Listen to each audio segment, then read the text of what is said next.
السلام عليكم ورحمة الله تعالى وبركاته إمبراطوراتي الغاليات. واش راكم؟ واش حوالكم؟ إن شاء الله كامل تكونوا بخير وبصحة جيدة يا رب. كاين فترة في حياة الإنسان يحس روحو يعيش نفس اليوم كل يوم، نفس التعب، نفس التفكير، نفس الفراغ اللي ياكل القلب بشوية بشوية. تولي تفيق الصباح بلا رغبة، تضحكي قدام الناس بصح من الداخل روحك مرهقة، ويمكن حتى ما عادش عندك طاقة تشرحي الواحد واش بيك. بصح الحاجة اللي لازم تعرفيها هي أنه الحياة الممتعة ما تجيش وحدها. ما كاش نهار تفيقي تلقاي روحك سعيدة فجأة بدون ما تبذلي جهد ولا تديري حاجة. السعادة قرار صغير يتعاود كل يوم حتى يولي أسلوب حياة. كاين ناس يستناو يقولوا كي تحسن وضعي نفرح، كي يبدل زوجي طبعه نرتاح، كي يكبر وليدي ولا كي نكبر ولادي نعيش أنا، كي يجي المال نتهنى. وبين كي وكي العمر يفوت. الحياة الممتعة ماشي لازم تكون سفر، دراهم، رفاهية. أحيانا تبدأ بحاجة بسيطة بزاف، تنظمي الغرفة تاعك، تخرجي تتمشي وحدك شوية، تشربي قهوتك بهدوء، تلبسي حاجة تحبيها حتى لو ما راحش يشوفك حتى واحد، تكوني وحدك، ولا تسمعي قرآن ولا موسيقى تهدي لك روحك، تتعلمي حاجة جديدة، وتبعدي خاصة على الناس اللي يطفيو روحك. الاكتئاب أحيانا يخليك تحسي بلي كل شي ثقيل، حتى أبسط الأمور تولي معركة. بصح الخطأ الكبير هو أنك تستسلمي وتحبسي حياتك كامل حتى تتحسني، لأن التحسن يبدأ بالحركة ولو كانت صغيرة. مثلا خرجي للشمس، اهتمي بروحك، ولا بدلي الروتين، وحاولي تضحكي حتى ولو ما كنتيش حابة تضحكي.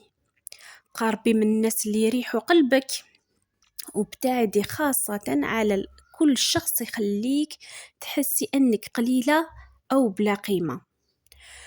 والأهم حبي نفسك حتى في أسوأ حالاتك، ما تعاقبيهاش لأنك متعبة، وما تحتقريش روحك لأنك ضعفتي فترة، لأنك أنت إنسانة ماشي آلة.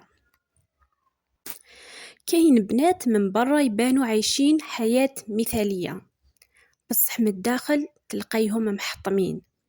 وكاين نساء عادوا بناو أنفسهم من الصفر بعد ما عاشوا أصعب الفترات. على بالك وش هو الفرق اللي بيناتهم؟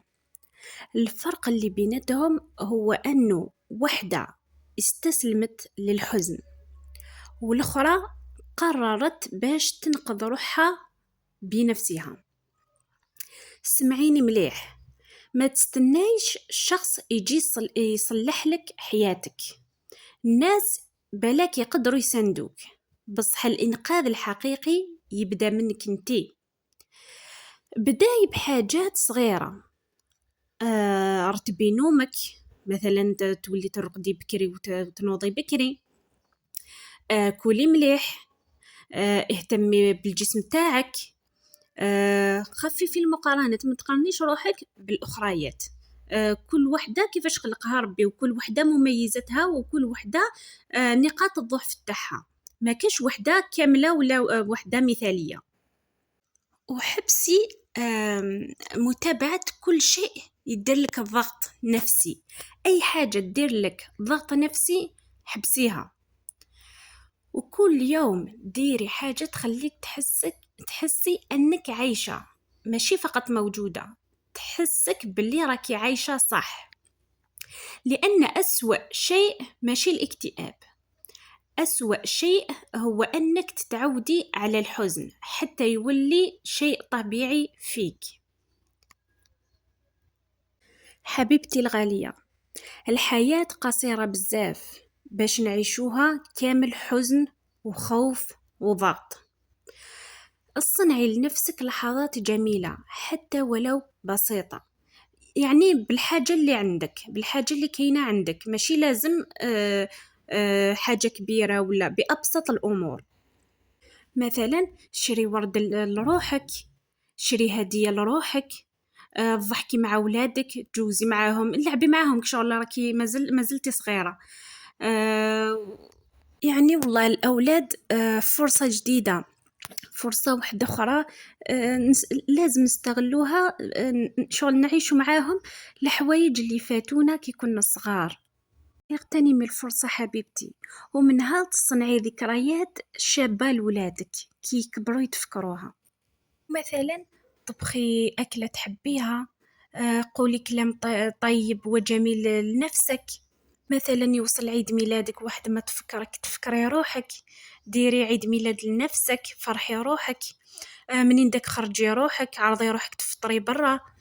ومع الوقت راح تكتشفي بلي الحياة ما تبدلتش فجأة، بصح انتي اللي تبدلتي، وأحيانا هذا يكفي باش يرجع القلب يعيش من جديد.